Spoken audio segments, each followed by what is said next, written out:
à faire la même chose parce que je ne suis plus la même femme hier. Aujourd'hui, j'ai changé, j'ai mes activités et je ne me débrouille pas mal. Je prends soin de ma fille et tout. Et vraiment, j'ai besoin de toi. Je ne sais pas qu'est-ce que je vais décider, mais vraiment, il y a des gens sur mon dos. Chaque fois, les gens disent, pense à ta fille. Il y a d'autres qui disent, c'est quoi pour moi, en fait. C'était ça ma question. Ok, ma chérie. Bon, je vais récapituler. Je vais récapituler. Tu t'es mariée, tu es guinéenne, tu t'es mariée et tout allait très bien. C'était l'amour fou. Il était fou amoureux de toi. Toi aussi, folle amoureuse de ton mari. Sauf que tu n'arrivais pas à enfanter. Rapidement, ta belle famille a commencé à se moquer de toi, à te narguer.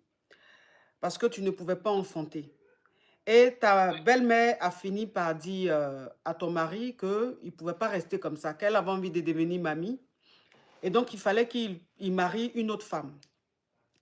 Toi, tu n'étais pas d'accord, mais en même temps, tu n'avais pas le choix, puisque ta belle-mère, à chaque fois, te rappelait que tu es stérile, tu ne peux pas avoir d'enfant. Et que quand il y a des cérémonies chez vous, et ces cérémonies-là, quand tu es là-bas, il faut que tu sois mère et tout. Et le simple fait que tu n'enfantes pas, elle prenait ça pour te narguer. Dans du genre, mais tu fais quoi à la cérémonie? Tu vas aller à la cérémonie, pourquoi? Si tu n'enfantes pas. Et Dieu seul sait, dans la langue, ce qu'elle disait, c'était plus fort. Parce qu'il y a des paroles, quand on dit dans la langue, c'est plus poignant que quand on dit en français. Et ton mari a fini par épouser cette fille-là. Quand ton mari a épousé la fille, ta belle-mère a dit qu'il ne fallait pas que ton mari prenne une autre maison pour ta coépouse. Il fallait que ta coépouse vienne habiter avec vous sur le même toit. Et toi, tu n'étais pas d'accord, mais tu n'avais pas le choix, vu que ta belle-mère, c'est elle qui décidait. Et quand ta coépouse est venue habiter avec vous, elle a commencé à te mener la vie très, très, très dure, difficile. Très, très difficile. Elle te manquait de respect, elle te narguait, ta belle-mère aussi te narguait, tes beaux-parents te narguaient. Et comme tu ne pouvais pas accepter, tu ne pouvais pas supporter ce manque de respect juste parce que tu ne peux pas enfanter, tu es parti, tu as décidé de quitter le foyer, tu es parti. Quand tu es parti, ton mari n'est pas venu te chercher tout de suite. Il n'est pas venu, voilà, il t'a laissé comme ça. Tu es allé et tu as une amie qui est au Canada. Elle et son mari ont décidé de t'aider, c'est-à-dire de te prendre un appartement pour que tu restes dedans. Tu restes dans l'appartement et quelques mois après, tu apprends que tu es enceinte. Ce qui veut dire que tu es enceinte, mais tu ne savais même pas que tu es enceinte. Et c'est quelques mois, c'est-à-dire genre 5-6 mois après que tu as appris que tu étais enceinte. Et donc, ton mari, après, est venu te demander pardon et tout, et il a appris ta grossesse et tout, il est venu te demander pardon. Aujourd'hui, tu as accouché l'enfant, et ton mari et toi, vous avez un peu repris, il vient te voir et tout, il est devenu très, très, très amoureux, très attentionné.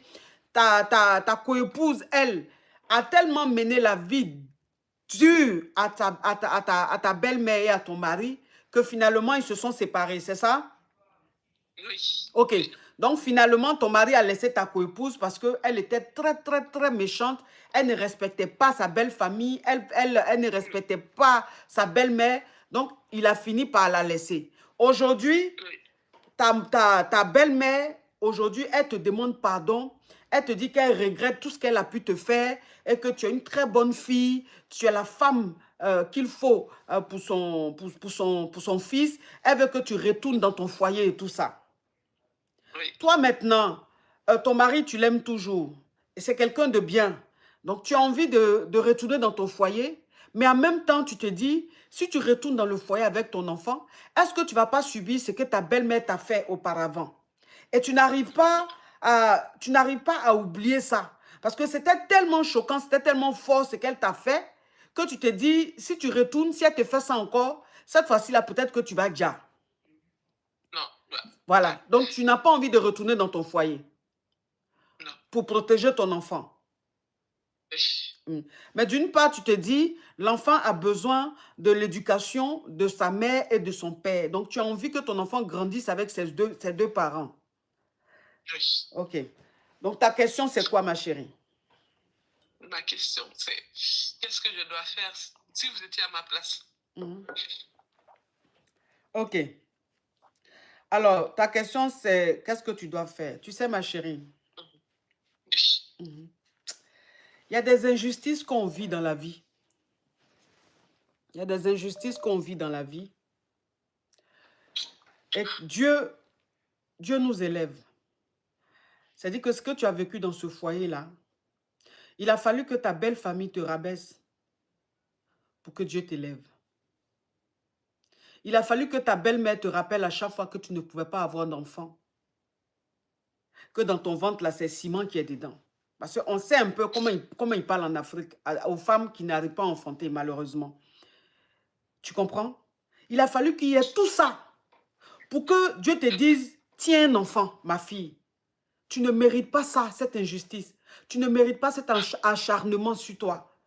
Si tu ne fais pas d'enfant, ce n'est pas de ta faute. Dieu t'a donné un enfant.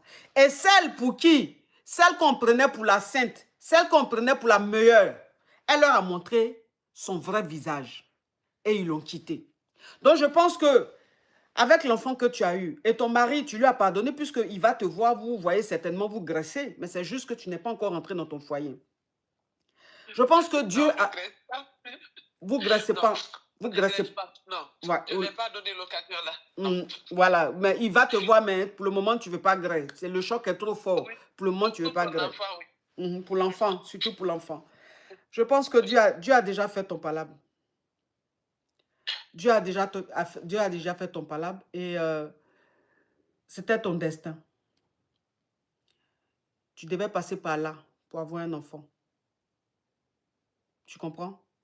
C'était le prix à payer. C'était le sacrifice que toi, tu devais faire. Te faire humilier. Te faire rabaisser. Pour que Dieu t'élève.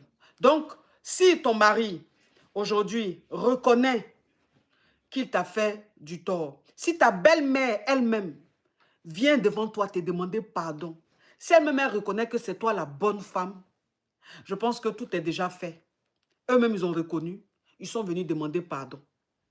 Il faut leur pardonner. De la manière Dieu t'a béni en te donnant un enfant, si tu ne leur pardonnes pas, ça va ralentir ta bénédiction. Merci. Ça va ralentir ta bénédiction. La bénédiction que Dieu a commencé là, c'est trop.